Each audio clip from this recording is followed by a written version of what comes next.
Dreams shall always come true. তাই আজকে চলে এলাম নিজের ড্রিম পূরণ করতে। হ্যাঁ, ঠিকই ধরেছেন, আমার ড্রিম টু হুইলার কেনার ছিল। তাই আজকে চলে এসেছি আমি ইয়ামাহা শোরুম টু হুইলার কিনতে। অবশ্যই স্কুটি, বাইক এখন আমি কিনতে পারবো না বটে। তো আমার যেটা মডেল ছিল সেটা হচ্ছে ইয়ামাহা রেজেডা স্ট্রিট র্যালি। দেখতেই পাচ্ছেন কি এক্সাইটেড আমি। কেন? ড্রিম ফুলফিল করতে যাচ্ছি। কি ড্রিম? স্কুটি।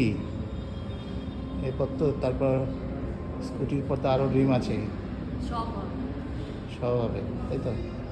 একদিনে হবে না, কিন্তু একদিন হবেই। হ্যাঁ, জানি। ঠিক আছে। এই একটাই জিনিস আমার করতে ভালো লাগে না, ডকুমেন্ট সাইন করা। এত ডকুমেন্ট সাইন করতে দিয়েছিল, ফর্ম ফিল আপ করতে দিয়েছিল, মনে হচ্ছিল আমি এখানেই শেষ। মনে হচ্ছিল যেন আবার মাধ্যমিক উচ্চ মাধ্যমিকের পরীক্ষা দিতে চলে এসেছি। লিখেই যাচ্ছি, শেষ আর হয় না। যাই হোক, সব ফর্ম্যালিটিস এই দিন আমি পূরণ করেছিলাম।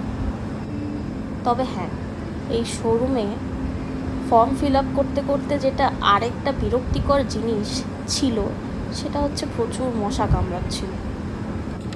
যাই হোক, সেই দিন চলে এলো যে আমি আমার স্কুটিটাকে নিয়ে যাব নিজের বাড়ি। ফাইনালি মনে এত এক্সাইটমেন্ট ছিল, বলে বোঝাতে পারো।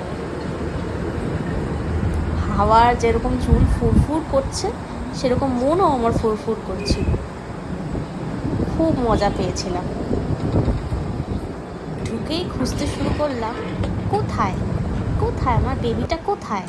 তারপরে দেখছি ও মা, রাখা আছে ঠিক চোখের সামনে, আমার অপেক্ষায় যেন আছে যে আয় আমাকে নিয়ে যায়, তো বাড়িতে নিয়ে যা, তাড়াতাড়ি নিয়ে যা। আমিও বললাম যে হ্যাঁ, তোকে আমি ব্রুম ব্রুম করে নিয়ে চলে যাব।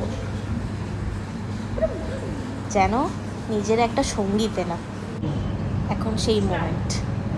पर्दे में रहने दो, पर्दा ना उठाओ, पर्दा जो उठ गया तो फिर खुल जाएगा।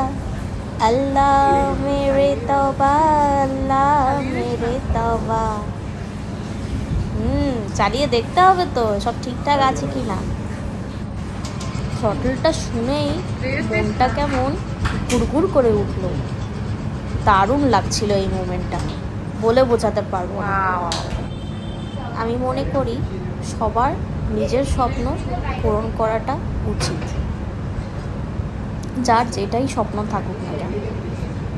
লাইফ একটাই, সব পূরণ করা উচিত। যেরকম আজকে এই চাবিটা পেয়ে গেলাম। দেখো, এবার তোমরাই বলো কেমন হয়েছে আমার বাইকটা।